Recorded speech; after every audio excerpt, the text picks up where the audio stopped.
নমস্কাৰ ছাত্ৰসকলক স্বাগতম জনাইছোঁ আছাম টিচ ইউটিউব চেনেললৈ। মই আজি তোমালোকৰ মাজলৈ লৈ আহিছোঁ ক্লাছ 6ৰ অসমীয়াৰ লেচন 4ৰ কুৱেশ্যন আনচাৰখিনি। সকলোৱে ভালদৰে শুনি যাব আৰু যদি মই চেনেলটো ছাবস্ক্ৰাইব কৰি দিব যাতে আগলৈ এনেকুৱা ধৰণৰ ভিডিঅ' পাই থাকে।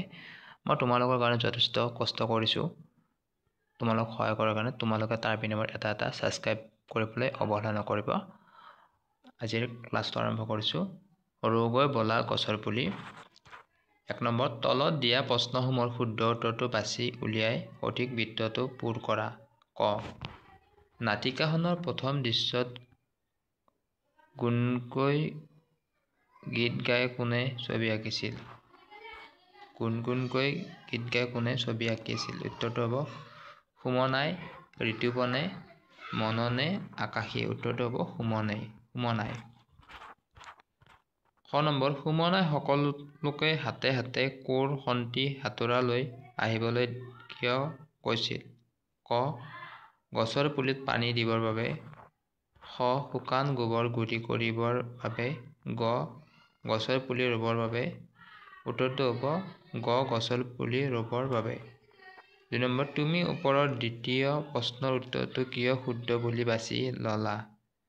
সহপাঠীৰ লগত আলোচনা কৰি কোৱা। উত্তৰ, সুমনাই গছ ৰোৱাৰ কাম আৰম্ভ কৰিবৰ বাবে কোৰ, খন্তি, হাতোৰা আনিবলৈ কৈছিল। গছ ৰোৱাত মাটি খনন কৰিব লাগে, সেই কাৰণে এই সঁজুলিবোৰৰ প্ৰয়োজন আছিল।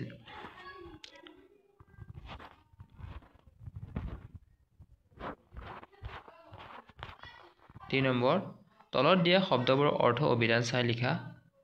ফেৰেঙনি, বাঁহৰ লগত চাকি লগোৱা সঁজুলি।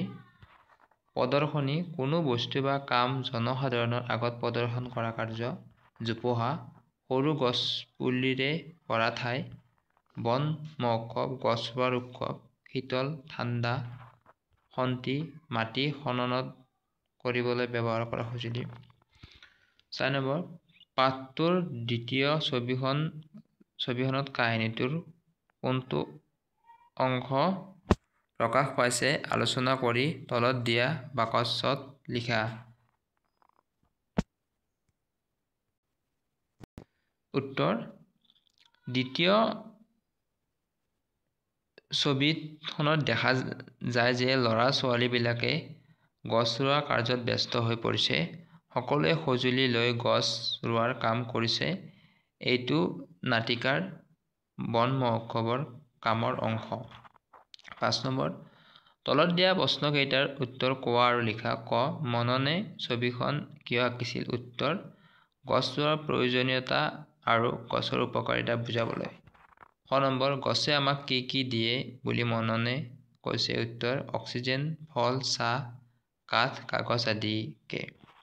গ নম্বৰ, আকাশীয়ে গছৰ মূৰটোৰ গা-গছ আৰু আঠাৰ টোপালত দিয়া ৰঙা ৰংটোৱে কি সূচাইছে?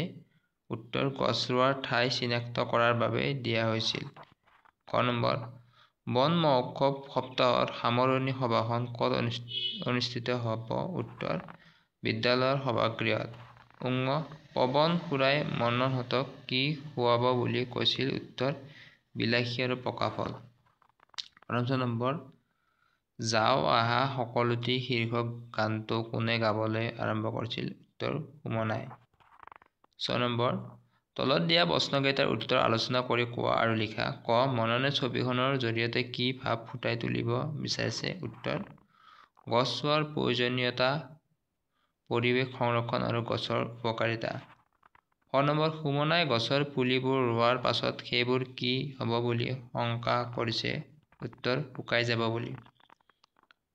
গ নম্বৰ, শংকা কোনে কেনেদৰে দূৰ হ'ব বুলি কৈছে? উত্তৰ, পৱন খুৰাই কৈছে যে যত্ন ল'লে গছবোৰ ভালদৰে বাঢ়ি উঠিব।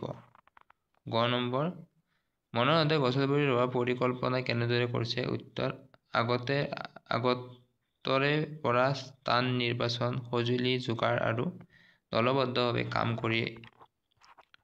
৭ নম্বৰ, কোনে কাক আৰু কি প্ৰসংগত কৈছিল? ক, আমাৰ মানুহহঁতে মানে ক শ্ৰেণীৰ ল'ৰা ছোৱালীবিলাকে নাচি নাচি গান এটা গাবগৈ নহয়। উত্তৰ, ঘোষকে সভাত সকলোলৈ কৈছিল। খ নম্বৰ তোমালোকৰ ঘৰত যে শুকান গোবৰ গুড়ি কৰি থোৱা আছে তাৰে এমোনা লৈ আহিবা। উত্তৰ সুমনাই সহপাঠীসকলক কৈছিল। খ নম্বৰ গছৰ পুলিবোৰ জেওৰাৰে বেৰিবৰ বাবে উত্তৰ আকাশীয়ে প্ৰস্তাৱ দিছিল। 8 নম্বৰ ক অংশ লগত খ অংশ মিলোৱা। ক অংশ খ অংশ মালতী পেহীয়ে পঠাই দিব পকা কল এথোক। 2 নম্বৰ জোপোহা হৈ থকা পাতখিনি লাগিছে চুলিৰ নিচিনা। ঘোষকে ক'ব মাননীয় ৰাইজ আজিৰ পৰা বন উৎসৱ আৰম্ভ হৈছে। এইটো ঘোষকে ক'ব মাননীয় ৰাইজ। মাণিক বৰদেউতাই কথাটো শুনি খুব ভাল পাইছে। জগত খুৰাৰ খুৰীয়ে বিলাতী খুৰীয়ে কেইটামান দি পঠাইছে বিলাতী মধুৰিৰ পুলি। 9 নম্বৰ নাটিকাখনত পোৱা ভাৱৰীয়াসকলৰ নামসমূহ বিচাৰি উলিয়াই এখন তালিকা প্ৰস্তুত কৰা। উত্তৰ ভাৱৰীয়াসকলৰ তালিকা 1 নম্বৰ মনন, 2 নম্বৰ সুমনা, 3 নম্বৰ আকাশী, 4 নম্বৰ ঋতুপন, 5 নম্বৰ ঘোষক, 6 নম্বৰ মাণিক বৰদেউতা, 7 নম্বৰ পৱন খুৰা, 8 নম্বৰ মালতী পেহী, 9 নম্বৰ জগত খুৰাৰ খুৰী। আজিৰ ক্লাছটোত ইমানখিনি আছিল। নেক্সট ইয়াৰ পিছৰ লেচনসমূহ দিম। ইয়াৰ আগতো বাকী 3টা লেচনৰ কুৱেশ্যন আনচাৰ যদি চোৱা নাই চাই ল'ব আৰু সকলোৱে মিলি চেনেলটো ছাবস্ক্ৰাইব কৰে বুলি আশা কৰি ইমানতে সমাপ্ত কৰিছোঁ। নমস্কাৰ।